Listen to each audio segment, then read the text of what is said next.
Welcome back to Diesel Creek. My name's Matt. Behind me, a Hitachi 450 excavator. Now that's not the focus of today's video. The focus of today's video is right there. That rusty pile of junk.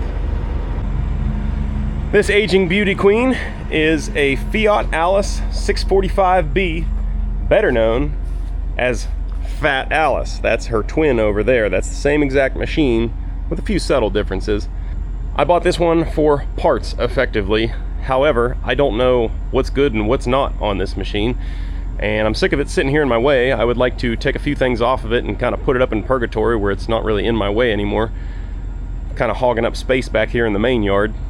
But before I put it up there in purgatory, I want to find out for sure what we got here to work with. I think we got at least one good tire. This one's questionable. I think it holds air but loses it fairly quickly. Some of the items I need are potentially an engine, so that's going to be the big focus of today. The steering cylinders down here, the chrome is peeling off the ones on the machine that we use, so they leak pretty good. They got a bunch of dings in them. This engine looks suspiciously clean, like it might be a low hour unit that doesn't leak a ton. Our other machine is very, very leaky and does not run the best. You guys love to ask me all the time. Every time Fat Allis makes an appearance, you say, when are you gonna fix that poor thing? Now we do have a super low hour engine out of a military generator. It's stashed in one of these sea cans here. I did a video on it a long time ago, and it's the same engine. However, the bell housing and a few other things are different, whereas this one, if it runs good, I would switch this in to Fat Allis because it's the exact direct bolt-in replacement, and I shouldn't have to do any kind of modifying or switching things around. The only difference I've noticed in the very brief looking I've done here to this machine is this injection pump. This is a Miniac, which I can't say that I've ever heard of, but it's an inline pump, and from my experience, those are typically a little bit better than the Rusamaster rotary styles that are what's on the other machine. I think I paid $2,000 for this thing, and that's because A, it's could be a good parts machine, A, but B, it's worth that much in scrap at least. So most people won't sell stuff like this for less than it's worth in scrap value, especially if they have machinery of their own that they could remove it and take it to said scrapyard, which this gentleman did. Now sometimes if you're buying a unit like this, you can get lucky and get it for less if the people do not have a way to move it, because then it costs them a lot of money to send it to the scrapyard or have the scrapyard come out and retrieve it. Another reason I was interested in this machine was for the bucket. Fat Allis only has that nice big set of forks on her, so it would be nice to be able to switch to a bucket occasionally. However, right after I agreed to buy this, I ended up buying these Kobelco loaders, which are questionably better wheel loaders for bucket work. So that's a whole nother subject, but we might end up keeping one of those loaders to be a bucket loader and keeping Fat Allis to be the fork loader. At any rate, the ADHD is kicking in, and I think I'm just rambling now. I don't want to work on this machine clear over here in the corner. It's far away from the tools. It's not really easily accessible where it's setting. So we're going to pull it out, move it up closer to the shop, and then we'll start diving into this thing.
Man, I bought that 450 excavator and I said, I have no need for this thing, but by God, I have found some uses for it.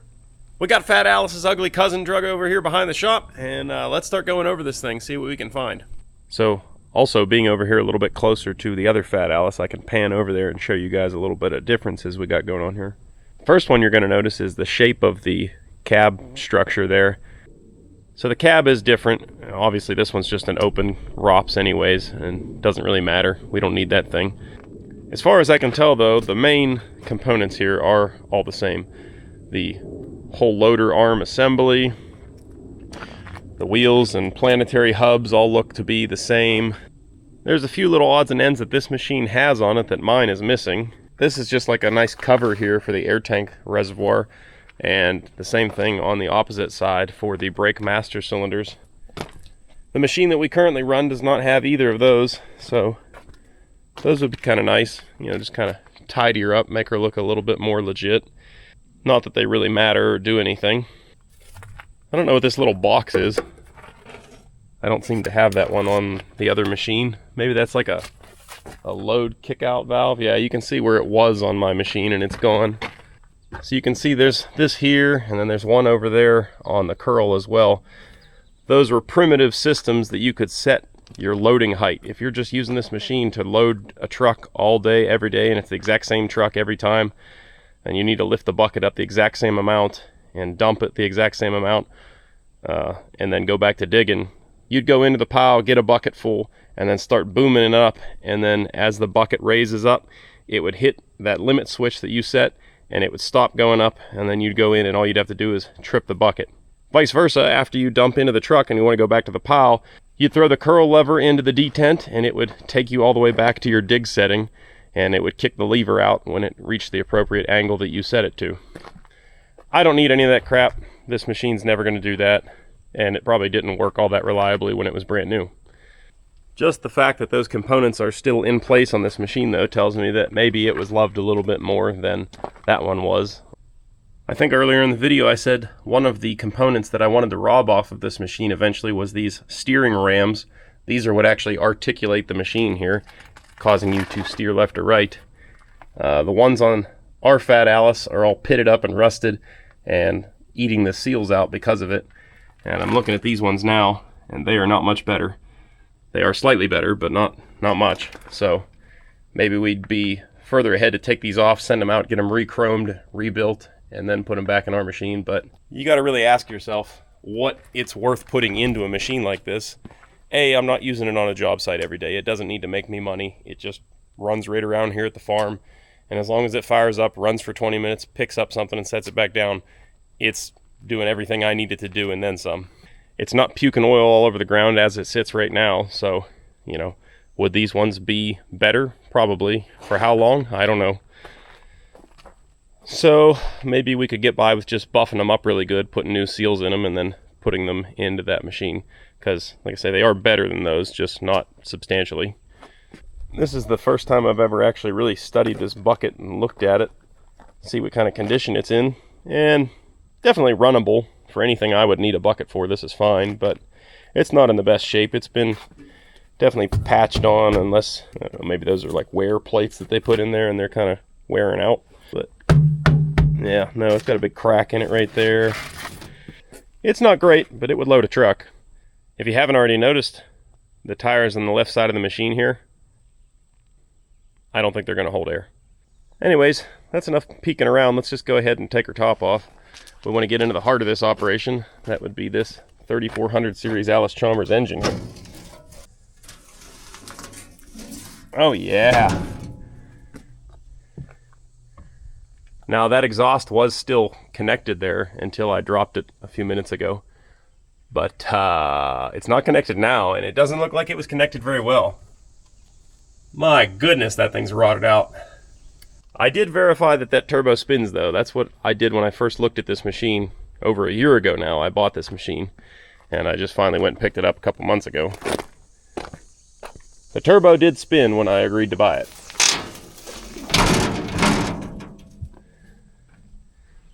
Yeah, you can see right in there. Hi little turbo. Yep, still spins fine. Actually, if you want to go clear back to us reviving this machine out of a junkyard, probably 4 or 5 years ago now, that's one of the issues that this machine had, is that the turbo was stuck on it when we first got to it. I had to soak it down with some penetrating oil and pop her loose. It's been fine ever since, though. I was concerned that water has gotten into the engine. Obviously, there's definitely been water getting into the stack, and it wouldn't take much for it to get through this turbo and down into the exhaust. So hopefully the engine isn't full of water. I don't think I've ever verified that the engine is free even, so we could be fighting that. Oh no, look at that. It spins. Nobody's saying it makes a full revolution. But I can spin it a little bit by hand, so that's good news. Off to a good start. Like I said earlier, I don't know anything about this mini mech injection pump. There we go, never mind. It's a CAV pump. I'm familiar with the CAV name. It's made in England, but that mini mech was throwing me there. So, at least it's a pump that you can probably get serviced if you need to. I guess let's go ahead and pull the dipstick on the engine and see what it looks like.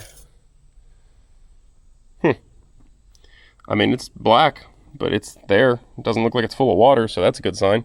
Be good enough to try to start it. The dipstick doesn't really set in there right. Probably inviting water to get down in there. How about this radiator?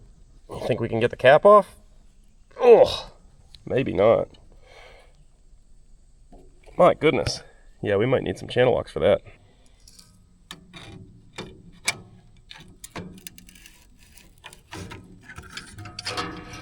That sucker was on there. Oh, by God. She is full with beautiful green antifreeze right up to the top. Oh, I'm starting to feel pretty good about this guy. But I bet you it's been quite a few years since that cap's been off there. I can guarantee you that. The guy I got this thing from said that he drug it out of a field on a scrap cleanup job and just couldn't bring himself to scrapping it. He was originally going to try to fix it, but it is pretty rough. That's why I'm not going to try to fix it. That, and the fact that I have 2 other wheel loaders just sitting over there not doing anything either. Alright, so the oil looks good, antifreeze looks good. This is going our way so far. Next thing I want to check is the transmission fluid. If you haven't noticed already, this machine has a bunch of hydraulic lines that are already blown. I don't think there's really any hydraulic oil probably left in it. The good news is the transmission oil looks clean, clear, and beautiful. Maybe even slightly over full. No signs of contamination, which is good. So, we might be able to try to drive this thing back and forth a little bit if it runs. I'm starting to feel pretty optimistic here, guys. Well, there's 2 more things we need to check before we could hook a battery to this thing and see what she's got. One of them is this air cleaner. I have suspicions that there could be a mouse house in here. Gotta get some oil on that thing. You know, I get a lot of comments when I'm working with big stuck hardware and stuff saying, man, you should really invest in some penetrating oil. Like, you could save yourself so much time and energy. Friends, I am here to tell you, there are things penetrating oil is capable of. Getting a stubborn screw on something like this that's not completely rotted away and rusted over and hammered out, yeah, penetrating oil is great. It'll make this job a lot easier right here. But when you're talking about trying to get something loose, like the track tensioner on that old D4 that we worked on a few videos back, and you think for a second that a can of whatever your flavor is going to even think about touching it unless you soaked it in penetrating oil for 5 years with regular heat cycling, it's not going to happen. And even at that, I don't think it's going to make much difference. There's a certain point where you're just wasting penetrating oil, shooting a BB gun at a battleship with spraying penetrating oil. Don't even get your hopes up. Just go straight to the torch, the grinder, whatever, because that hardware is not worth fooling with. Got the band loosened. Yeah, there's some goodness falling out of this thing already. What's behind door number 1, folks? Do we have mouse house? Do I hear mouse house? As I'm sitting here fighting with this air cleaner, you know what I realized? On the end of our exhaust here, you know, That was connected like so. There's what's left of a coffee can here, and I realized it slid all the way down through the hood here. It must have slid all the way down through the hood here. That's the coffee can that used to be over the exhaust at one point in time, and well, it rotted out and then proceeded to rot out the whole turbo elbow there. Good job. Oh! Well, if you had Mouse House on your card, you lost. Air filter does not look great. I mean, it's definitely dirty, but it'll be just fine for us to try to get this thing running. I guess we'll go ahead and leave that cover off there as well, because that one's ether addicted. Will not start without ether. I'm hoping this one fares better, but this is easy access in case I'm wrong. Well, we're on to the last thing on the checklist here, which would be the fuel system. The fuel neck on our machine is super rusted, and I'm constantly battling rust in that fuel tank. I've never bit the bullet and taken it down and completely cleaned it out, but it really should be done. But this one appears to be in much better condition, and it does have fuel in it. Looks like it's got just under half a tank, so that's pretty cool. Some free fuel, effectively. Yep, it's old. I'm gonna say 20-plus-year-old diesel fuel. Been doing this a while. I'm not gonna give it the vice grip taste test, but that is old fuel. The good thing about diesel fuel, though, is that it's not like gasoline where it goes stale after it sits so long. As long as you keep the water out of it and it doesn't grow any kind of algae, the fuel basically, people will try to tell you it has a technical shelf life, but these old mechanical engines will run on it. That old diesel fuel was arguably better than the bio-blended diesel you're getting today. Well, I'm just examining the fuel system here, trying to understand the flow diagram. So this is our outlet from the tank. This goes up into a mechanical fuel pump here, down and around through a fuel filter housing, and then pumps up through this hard line straight into the injection pump. There doesn't appear to be any sort of electronic fuel shutoff on this pump, just this manual job right here. Guessing the cable is probably seized, but I have yet to verify that. These old push-pull cables tend to get stuck when they sit. Down here is the foot throttle. There's a chance we don't need to do anything here, but before I waste my time trying to crank this thing and run a jump pack down, we're gonna try to get fuel bled all the way up through the system. So we'll crack this loose down here first, and then make sure we have fuel at least getting to the filter housing, and then go from there. Well, actually, I lied. What's the sense in checking down here if we could just check right up here at the pump, and if we got fuel there, we know we have it down there, so. One and done. Oh, I didn't think that would happen. That is just a rubber compression style fitting, not what I thought it was. We are just about ready to hook the jump pack up and see if this baby's gonna turn over. I'm hopeful that it will, but before we can do that, I need to verify that this thing can be shut down. This should be the shutdown right here. So I'm gonna go up in the operator's platform there and try to pull the shutdown, and you guys holler at me if it actually moves. Yeah, just as I suspected, that cable is seized up solid. So I'm gonna go ahead and snip it, and then we can just run it manually. It looks like it moves freely on the pump. It was just that cable that's seized up. All right, let's hook up this jump pack and see what happens. One thing nice about this machine is the starter is very easy to get to. Super easy to try to do some sketchy riggings like this. And I should be able to jump it real nice and easy with my Leatherman. So we got voltage hooked up there. I don't see anything smoking or on fire yet. That's a good sign. I'm gonna try to jump the starter out right now. You guys think it's gonna go? Can I get out of contact? Oh. Uh-huh.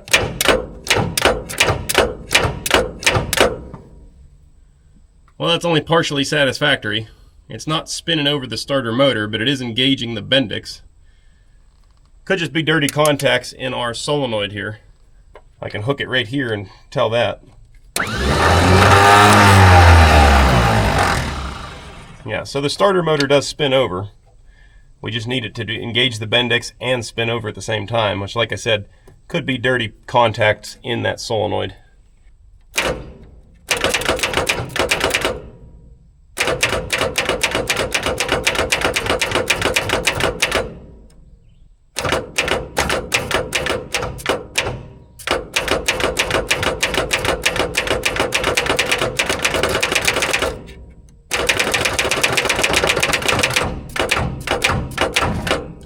we go. It's trying to spin the engine over, but it seems like it's not real happy about it. Might need more than just a jump pack to get this thing going.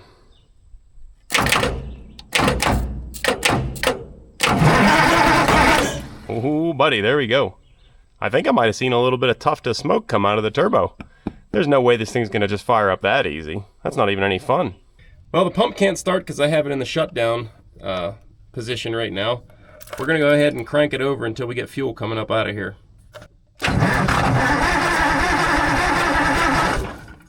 There's no fuel yet, but it's blowing lots of nastiness out of this turbo.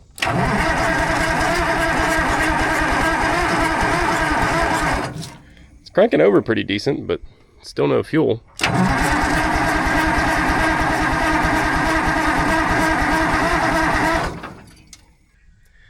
Come on, fuel.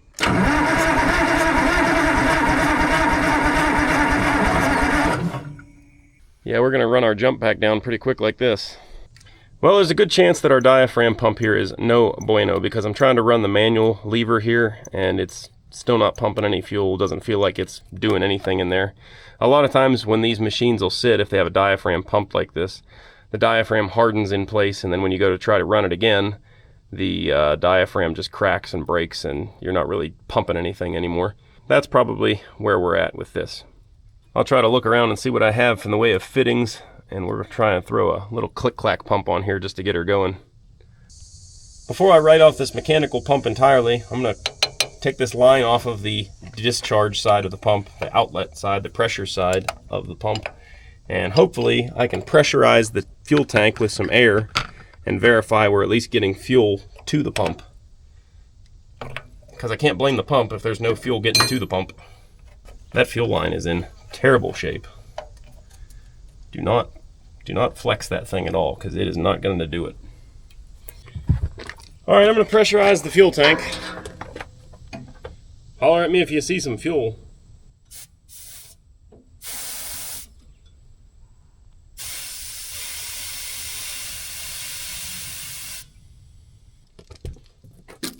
Well, that does present some challenges. I don't think the fuel pump here has any type of check valve in it that wouldn't allow us to push the fuel through, but I'll take it off the inlet side and make sure we're getting a supply up to the pump at least. I should have known it wouldn't be this easy. These old hoses really mold themselves to the barbs on these barbed fittings. It is difficult to get them off. A lot of times I just end up cutting them if we have enough fuel line. Yeah, it looks like we do, so I'm just going to go ahead and save the time here. We'll give that a slice. Yeah, fuel line is bone dry inside, so I'm going to say that we weren't getting any fuel up there. Now I'm going to try pressurizing the tank again and see if anything happens. Nothing. Let's try blowing back. Maybe there's just a bunch of debris plugging up our outlet on the tank here. You got to listen for bubbles in the tank. Ready? Shh.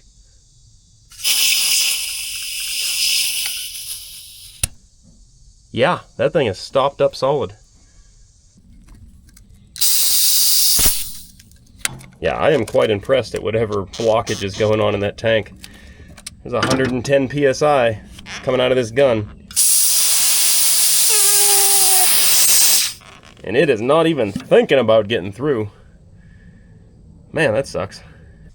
Well, I'm nearly certain that I'm going to wind up with a face full of diesel doing this, but I'm climbing under here. We're going to pop the line off down below here and try to jam a pick or something through the line. See if we can't get it cleared out. Are you guys seeing what I'm seeing? Looks like there's about 10 different splices in this fuel line. Maybe we'll just take it off and replace it entirely.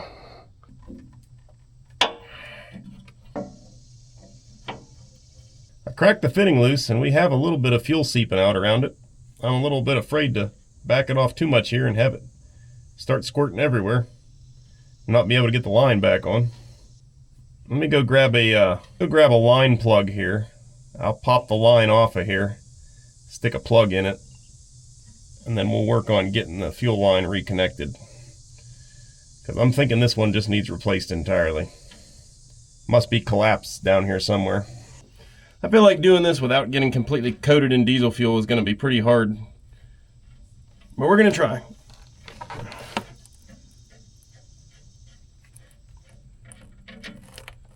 Here we go.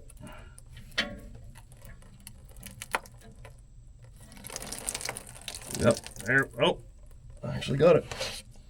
Get the fuel away from me. Luckily our plug was fat enough. Whew. Almost got to my shirt.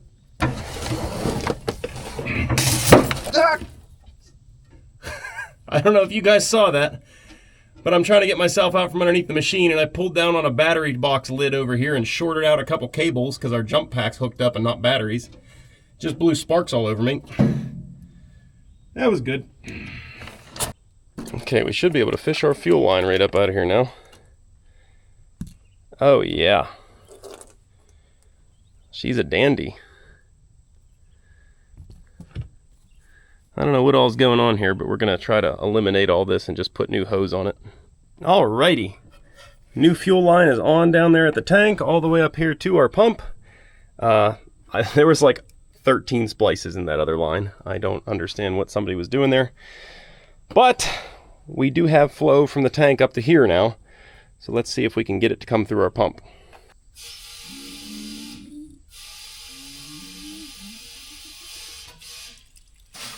Hey, there we go, baby. We got fuel up there. I'll reinstall this crappy old rotted out fuel line. Hopefully it doesn't blow. I was able to push that fuel up there using air pressure like I was saying.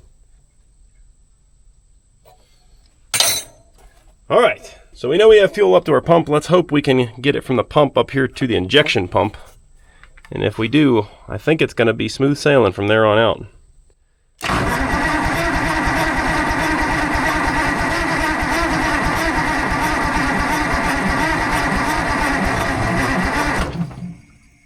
I think our poor jump pack might be dying.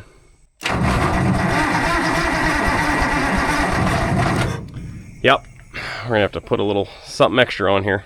What better thing to jump a fat Allis with than another fat Allis?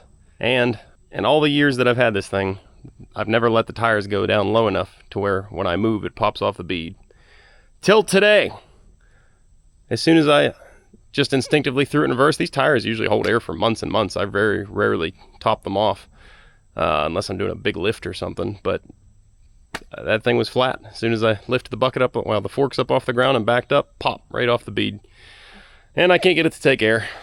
Might be calling Ferguson's, but we might be putting one of these better tires on it anyhow, because, well, these ones don't look that great either. I don't know. We're gonna do something, because she needs some new shoes, and I don't want to have to worry about popping them off again in the future.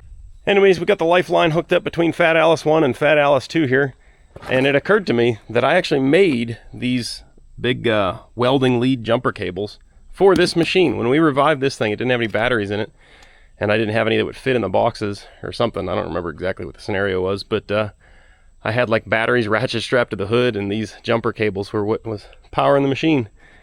So here we are doing it again 5 years later, 3 years later, 4 years later, whatever it is. Anyway, let's crank this thing.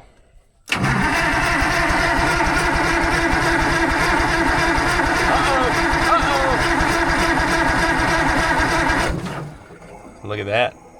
We got fuel coming out. I'm feeling good. Cinch this line back down. We'll put our pump into the run position, and then we'll crack all the injectors loose, make sure we got the fuel bled through up to the injectors. And man, I think she's gonna go.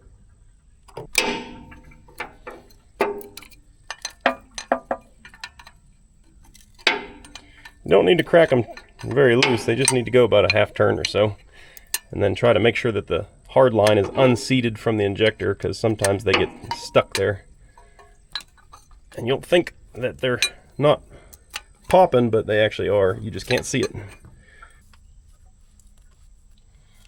All right, well, we got 4 injector lines loose. That ought to be enough. Those middle 2 will purge themselves after we get the other 4 running, hopefully.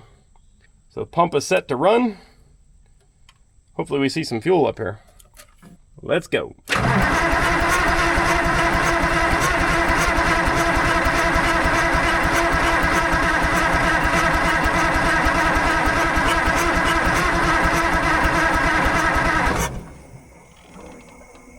Not a drop yet. I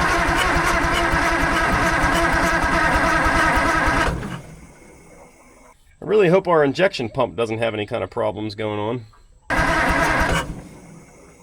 Every once in a while it kind of makes some noise like it wants to start, but I haven't seen any signs of fuel getting up here to the injectors yet, so I don't know how it could. First signs of fuel right there on number, what, 5? Yeah, that means we can't be far behind on the rest of them. At least that's what I hope. Uh-huh.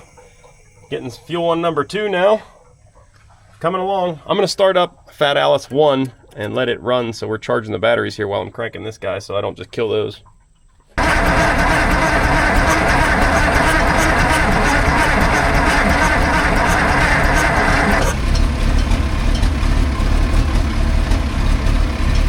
It's coming, but it's very slowly. I'm surprised. The system must have been completely empty.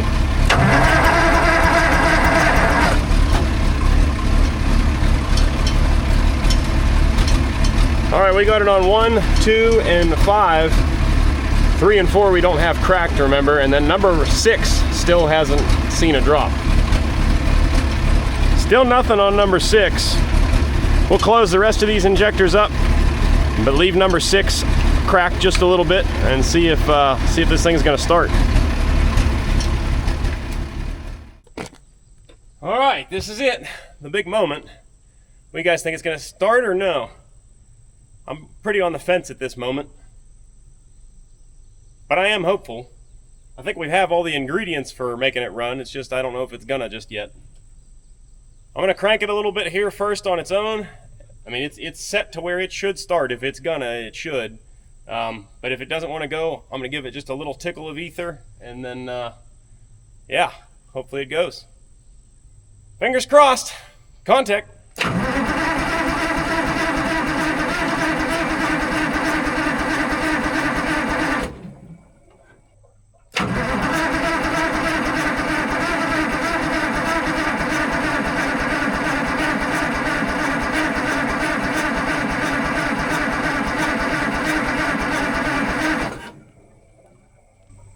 Yeah, I could probably just sit here and melt the starter out of this thing.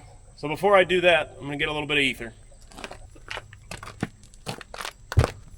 Everybody likes the ether bunny. I don't even have very much here, but it is the 80% stuff, so. Contact.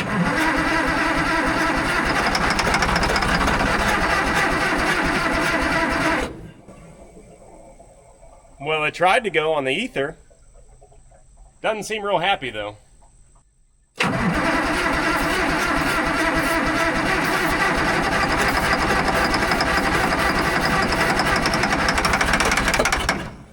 Oh, so close. I let out of it too soon.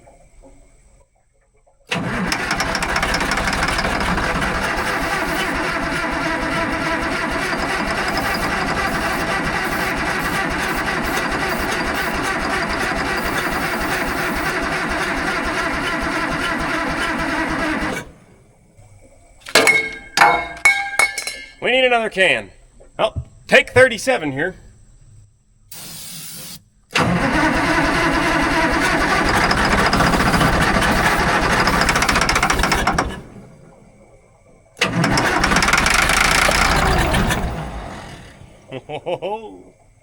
We're getting close.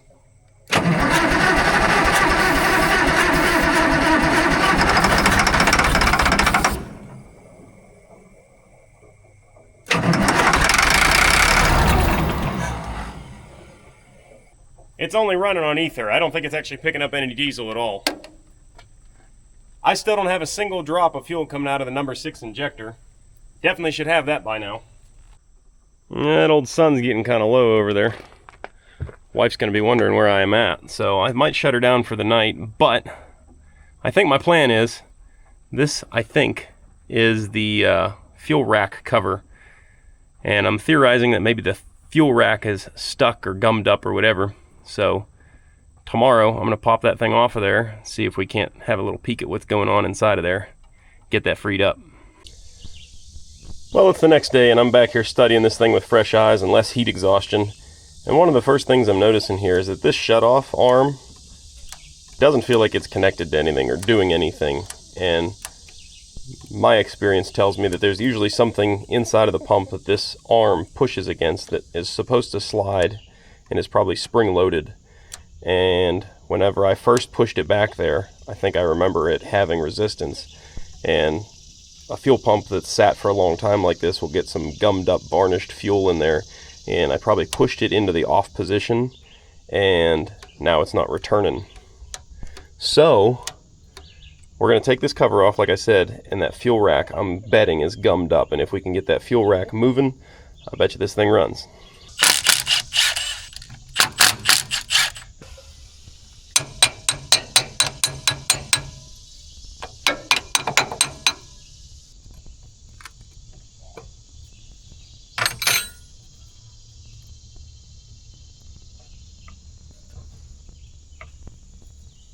And there's a rubber seal around this cover here that I'm trying to be very delicate with so I don't damage it, because I sure don't have a replacement for it.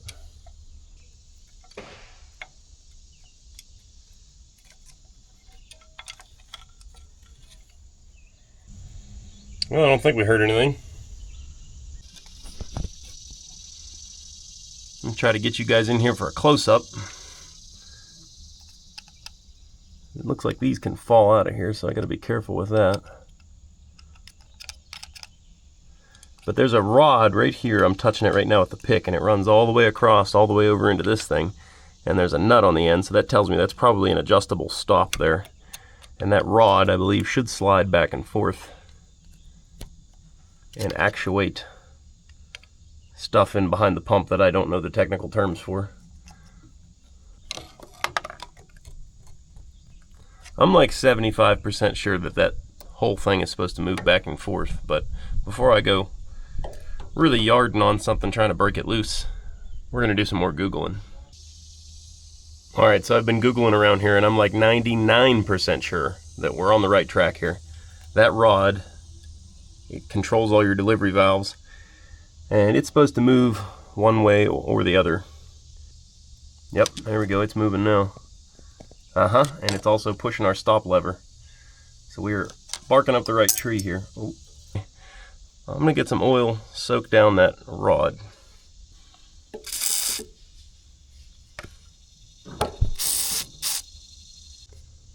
Well, I got me a little pry bar here. Some people mistakenly call these things screwdrivers. And I'm just gonna work this control rod back and forth here until it should free up on its own and kind of float in there.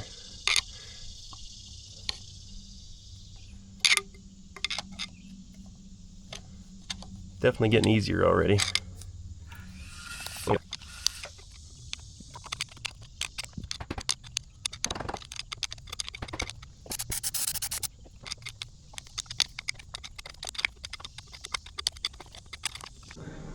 So the fuel rack is moving, but still pretty stiff. Sometimes this takes quite a while to loosen these up properly.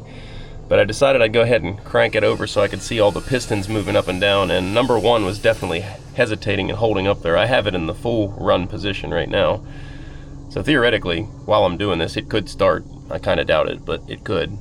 But if you watch in the back there, it's going to be hard for you guys to see. But there's little piston pumps that go up and down in the very back of what you can see here, back here, right where the pick is touching is a piston. You guys watch that go up and down as I crank it. See, it's not working like it should. You can see some of these other ones, the ones that were getting fuel, you can see they're going up and down. But number one is sticky, hanging up. It's getting better though, the more I crank it.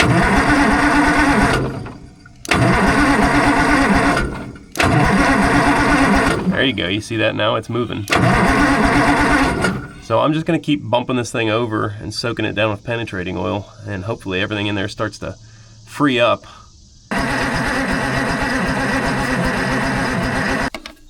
Well, I've been working this thing for a while now, working that rack back and forth and bumping the engine over occasionally, watching this number 6 piston.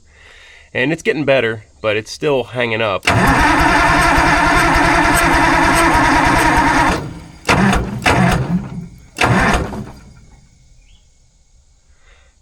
It's been my experience when you have a gummed up injection pump like this, there's two ways you can make it better. A, you could take it off, completely disassemble it, clean it, remove it, and reassemble it, put it all back together, which I'm not about to do. The other way is just send it, run it. The heat, the vibration, theoretically oil being pumped into places that hasn't been in a while, that'll all help lubricate things. Not to mention, you know, when we're turning it over, it's kind of moving the piston up and down a little bit. When it's running, if it's running, it's going to be moving, you know, 15-20 times as fast, and kind of helping jostle everything loose and hopefully free up that piston and get it running. So I have the rack manually slid into the full fuel position. It's not ideal. It's still not moving as free as it should. Still pretty stiff, and I doubt I could shut it down using the shutdown lever here. We would have to shut it down manually with a screwdriver, but that's fine, because all we're really trying to do here today is see if this engine is any good. And if it fires up right now, it's probably going to run on 5 cylinders, and hopefully after running for a minute or two, number 6 is going to come alive, and it's going to run on all 6, but that remains to be seen. If the engine runs. If the engine runs, I want to hop up onto the operator's platform and see if the transmission's any good, try to run it back and forth. We're not going to be able to go far. The bucket's on the ground. I can't lift it up because all the hydraulic lines are ripped off of it. I've already got a pan underneath the machine in the middle, catching any stray hydraulic oil that's been coming down from some busted hose just from me cranking it over. So there's also a chance that as soon as I start it, it's going to start blowing oil everywhere. Hopefully, if I keep all the loader controls in the centered position, it won't, but I don't know. We're going to go ahead and give it a shot, see if it's going to fire up. If it does, I got my trusty screwdriver standing by. Hopefully we can shut this thing down if things get a little out of control. There goes nothing.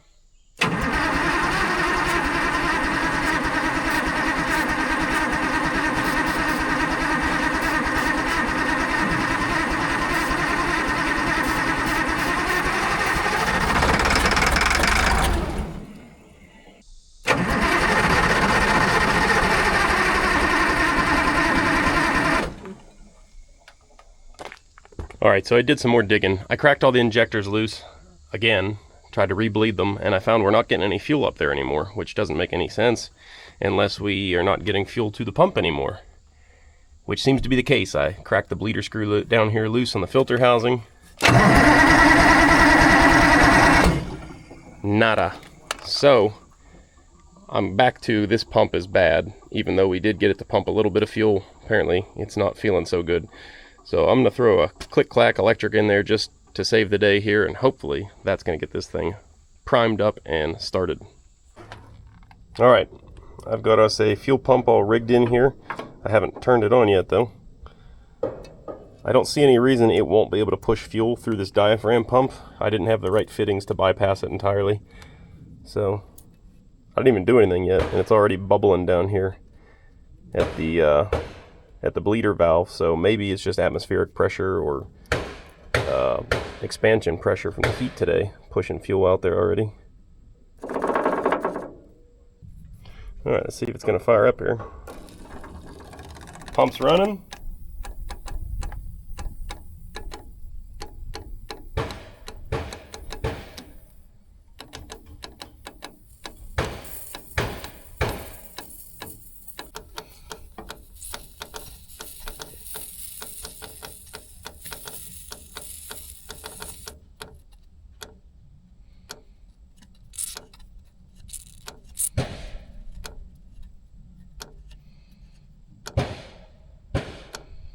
And it's flowing fuel now. We got good fuel flow up here at the pump. Also a good sign now. Feeling pretty confident. Should just have to bleed our injectors now. We'll crank it over until we start seeing fuel again. I'm not going to bore you guys with that since we've already done that once, but I'll bring you back as soon as we got fuel.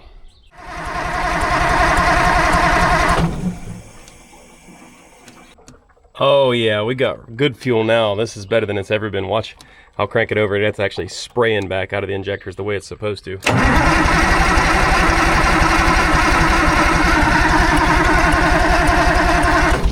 Oh, I'm feeling confident now, guys. We just got to tighten these injectors down, and I think it's going to run. The fuel rack also loosened up as soon as I got good fuel pressure to it. Apparently the galleries and stuff up above what we could see here probably were all running dry as well. So as soon as I got some fuel in there and lubed things up, it's all come back to life. It's moving nice and easy. It's free now. Watch that plunger in there. Plunger's all working how it should. I like it. All right, I'm excited. I think we're actually going to get this thing to fire up this time. Fingers crossed. I'm feeling good. All systems go. Can I get a contact?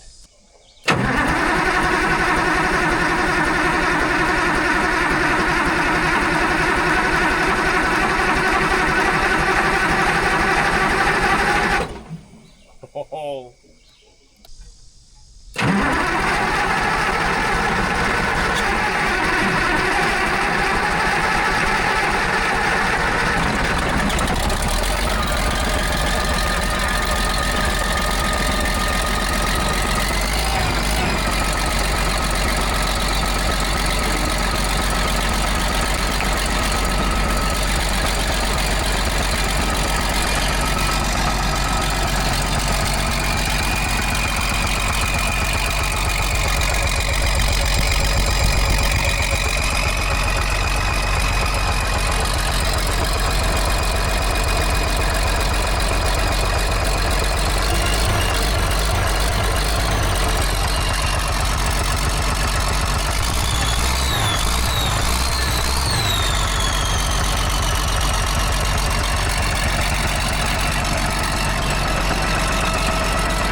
Sweet!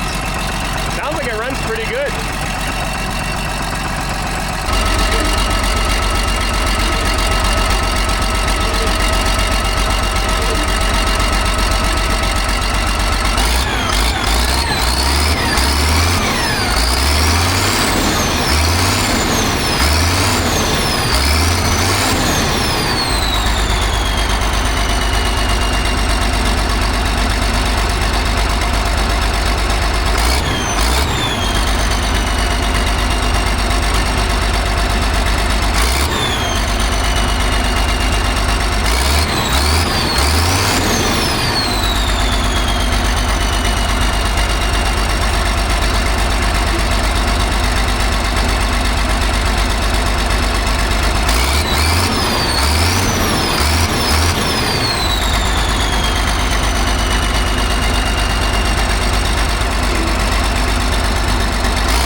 Man, this thing runs excellent.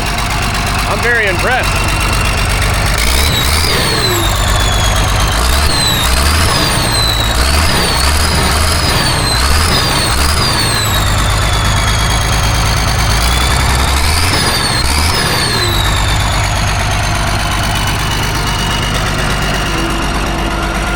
Unfortunately, I jumped up there trying to verify if the transmission would work or not, and I get no response from the control. It doesn't seem like it's even trying, so I'm not ruling the transmission out. I just think there's a problem somewhere between the shifter and the transmission.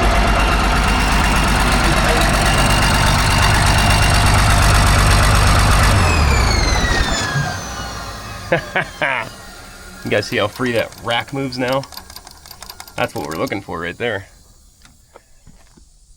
Man, that is awesome. It started up nice. Didn't even need any ether that time to get it going. Let's see how it's going to start hot now. I bet you it just fires right back up. Hard to ask for much better than that.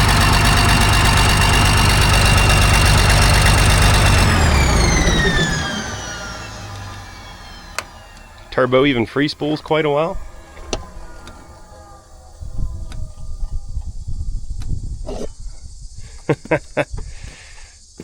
Well, we got a good engine, and I'm sure some of the other parts and pieces are still good. I venture to say the transmission's okay, but I can't prove it right now.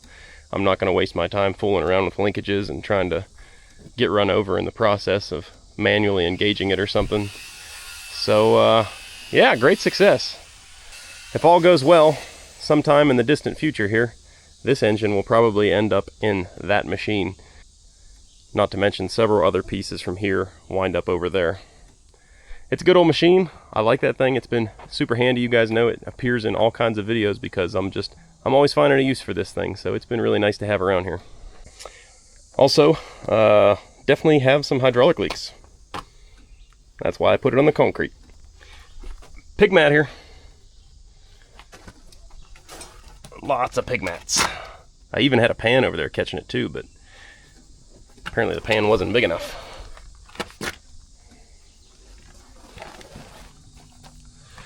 We'll get all that soaked up. Well, it's hard to be upset for that. For what I paid for it, I am super thrilled. That engine seems like it's a darn good runner. It fires right back up. Sounds like it's nice and peppy. Doesn't seem like it's missing on any of the cylinders at all. Original Fat Allis, she's a little... And a lot of it could be the pump, which I've thought about sending off to our friends over at Area Diesel. But, you know, I don't know. Anyways, engine runs. I'm really hot and miserable. It is like 93 out here today with like 150% humidity. Things are a little sticky. So if you like seeing old iron nursed back to life, you're in the right place. Do me a big favor. Hit the thumbs up button down below the video. Really helps out my channel. Doesn't cost you guys a dime. If you'd like to help support the channel in a little more direct fashion, you can head on over to dieselcreek.com. Pick yourself up some sweet swag over there at the store. We've got hats, t-shirts, sticker packs. Man, I can't even talk straight today. All that and more over at the store. Link down below in the description. So until the next time, I thank you guys for watching. I'll catch you later.